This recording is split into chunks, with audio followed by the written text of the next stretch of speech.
ಎಲ್ಲರಿಗೂ ನಮಸ್ತೆ. ನಾನು ನಿಮ್ಮ MLM ಕೋಚ್ ಸಂಜಯ್ ಮಾತಾಡ್ತಿರೋವಂಥದ್ದು. ಸ್ನೇಹಿತರೆ, ಈ ಒಂದು ವಿಡಿಯೋದಲ್ಲಿ ಡೈರೆಕ್ಟ್ ಸೆಲ್ಲಿಂಗ್ ಇಂಡಸ್ಟ್ರಿಯಲ್ಲಿ ನೀವು ಇಂಡಿಪೆಂಡೆಂಟ್ ಲೀಡರ್ ಅಂತೇಳಿ ಹೇಗೆ ನಿಮಗೆ ಗೊತ್ತಾಗುತ್ತೆ, ಈ ಒಂದು ಸಬ್ಜೆಕ್ಟ್ ಬಗ್ಗೆ ನಾನು ಮಾತಾಡ್ತಾ ಇದ್ದೀನಿ. ಯಾವಾಗ ನೀವು ಇಂಡಿಪೆಂಡೆಂಟ್ ಲೀಡರ್ ಅಂತೇಳಿ ನಿಮ್ಗೆ ಗೊತ್ತಾಗ್ತಾ ಹೋಗುತ್ತೆ ಅಂತಂದರೆ ಸ್ನೇಹಿತರೆ, ನಿಮ್ಮ ಪ್ರೆಸೆಂಟೇಷನ್ಸ್ಗಳನ್ನ ನೀವೇ ತೊಗೊಳ್ತಾ ಇರ್ತೀರಾ, ಅಪ್ಲೈನ್ ಮೇಲೆ ಡಿಪೆಂಡ್ ಆಗಲ್ಲ. ಫಾಲೋ ಅಪ್ ಮಾಡಿ ಸೇಲ್ಸ್ನ ಕ್ಲೋಸ್ ಮಾಡ್ತಾ ಇರ್ತೀರಾ, ಎವ್ರಿ ಡೇ ಫುಲ್ ಬ್ಯುಸಿ ಇರ್ತೀರಾ.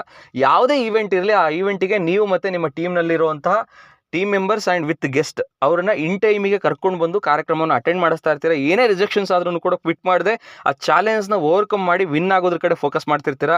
ಅಪ್ಲೈನ್ ಜೊತೆ ರೆಗ್ಯುಲರ್ ಆಗಿ ಕಮ್ಯುನಿಕೇಷನಲ್ಲಿ ಇದ್ಕೊಂಡು ಪ್ರತಿಯೊಂದು ಪ್ರಾಬ್ಲಮ್ಸ್ಗೆ ಅವ್ರ ಕಡೆಯಿಂದ ಸೊಲ್ಯೂಷನ್ ಪಡ್ಕೊಳ್ತಾ, ಪ್ರತಿ ಮೀಟಿಂಗ್ಸ್ನ ಟ್ರೈನಿಂಗ್ಸ್ನ ಅಟೆಂಡ್ ಮಾಡ್ಕೊಳ್ತಾ, ನೀವು ಮೀಟಿಂಗ್ ಟ್ರೈನಿಂಗ್ಸ್ಗಳನ್ನ ಆರ್ಗನೈಸ್ ಮಾಡ್ತಿರ್ತೀರಾ.